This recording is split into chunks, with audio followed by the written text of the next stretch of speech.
Hello everyone, I'm Andy Lynn and welcome to my channel. Today we're going to be continuing down the rabbit hole of interest that stems from this loom. So I ask, what is a loom without thread or fiber or yarn? Not much. So to understand the history of the loom, we also need to investigate the history of fiber use. These days, much of the fiber we use for clothing and everything else is made of synthetic materials like polyester, or semi-synthetics that take a natural fiber and process it to create something that's not naturally found, like rayon.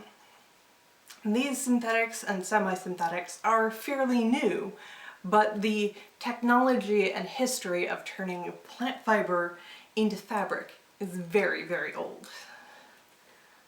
So first, let's acknowledge some challenges here. In all of archaeology, a process that we have to always pay attention to is called taphonomy. And what that breaks down to is understanding everything that happens to change an active site into an archaeological one.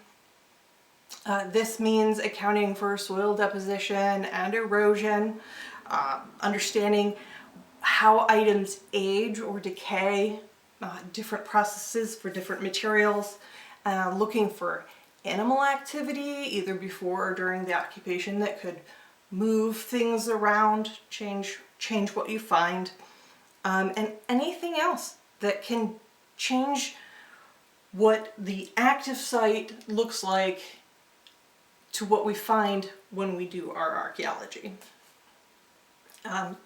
As you might imagine, not all materials are impacted the same way. Notably, fibers and fabrics made from plants and even animal material are very prone to decay.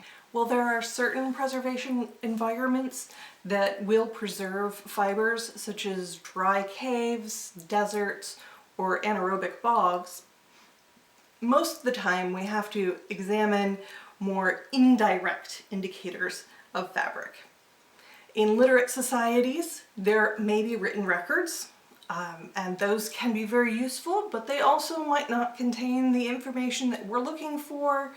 They might be written by somebody who's not as versed in the fabric making, so there are still some potentially missing bits that we would want to fill in. Another source that comes directly from ancient peoples is illustrations. Just mentioning ancient Egypt is enough for many of us to conjure images of statues and paintings. These leave plentiful data about how clothes were worn and even sometimes how they were made, with images including looms and spinning and other fiber processing activities. Since ancient Egyptian society was founded around 3100 BCE, or before current era, that means that we have over 5,000 years of records. One method of extracting additional information is to find impressions of fibers and fabrics in ceramics. Handmade ceramics have often used cords and fabrics as tools. Sometimes intentional impressions are made in the ceramics as a form of decoration. Other times, impressions are the result of the manufacturing process, but still get left behind. So even though they could be removed or smoothed, they've been left behind. Examples of this include fabric impressions on the inside of pots, and what they think is happening here is they put a cloth inside the mold and then put the clay on it so that they could more easily extract the molded item without it sticking to the mold. So clever uses. But they can also leave those indicators for us to find. Finally, some marks on pots were merely accidents. A crafter, a craftsperson making a pot may get an impression of their clothing on the mold, for example, or the mat that they're working on might leave an impression on the bottom. So we can find useful information from that as well. By using the impression as a mold, we can actually create a cast of what the fiber itself would have looked like. And with that, we can glean a lot of information from that cast. Even with just simple tools like a hand lens and maybe some side lighting. In some cases, we can determine if it was plant or animal fiber. The animal fiber tends to have shorter staple length, so the little hairs are shorter when you're working with them, and that creates a fuzzier yarn that could be noticed. Whereas plant fibers are often bast fibers, which are the long xylem and phloem tubes through the plant. So they're very long, thin, smooth fibers. So if they're processed down really nicely, they make very smooth, long strands that are much less fuzzy on the impression.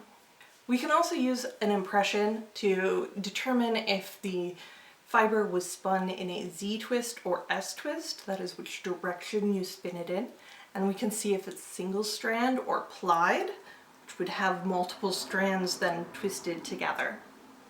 A good impression of the cloth can help us determine how it was made. So is it a knitted cloth that looks like it has more looped, or is it cross-looped like null binding, or is it a woven piece? Is it plain weave, which is one up, one down, one up, one down pattern? Or is it something more complicated like a twill or twining? This is a lot of information that we can gather, and part of how we do it is by using experimental archaeology to provide analogies to help us understand what we're seeing in the clay impression. So let me show you an example. I'm working with a piece of air-dry clay. Obviously ancient peoples would have had more of a natural clay, but this will just help me illustrate. By pressing the fabric against the clay, I can pull it off and see what details it leaves behind. If I do multiple fabrics, then differences in the details can be seen.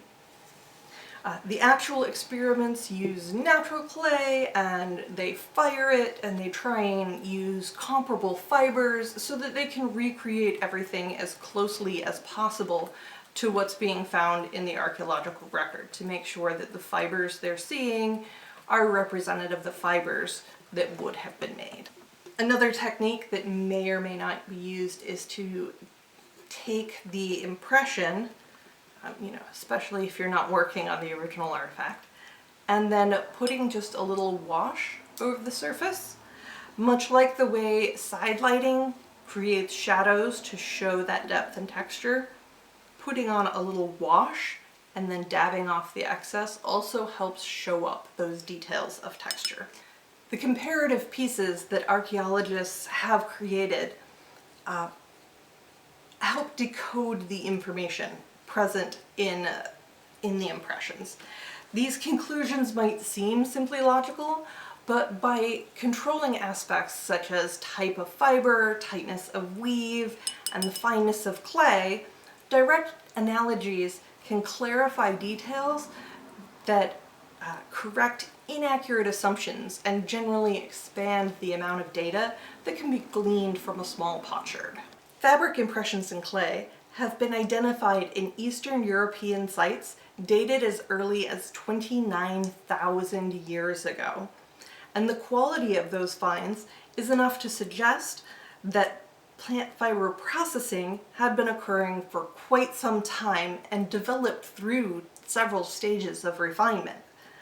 Because of the preservation bias against organic materials, we may not know how early humans started using plant fibers for cords, ropes, baskets, or cloth, but we do have evidence going back some 30,000 years indicating some very deep history of humans working fibers. Thank you for joining me today. I hope you enjoyed this dive into ancient fiber use. I'll have more videos linked on here. If you can give me a like and a subscribe, I appreciate it. Thank you!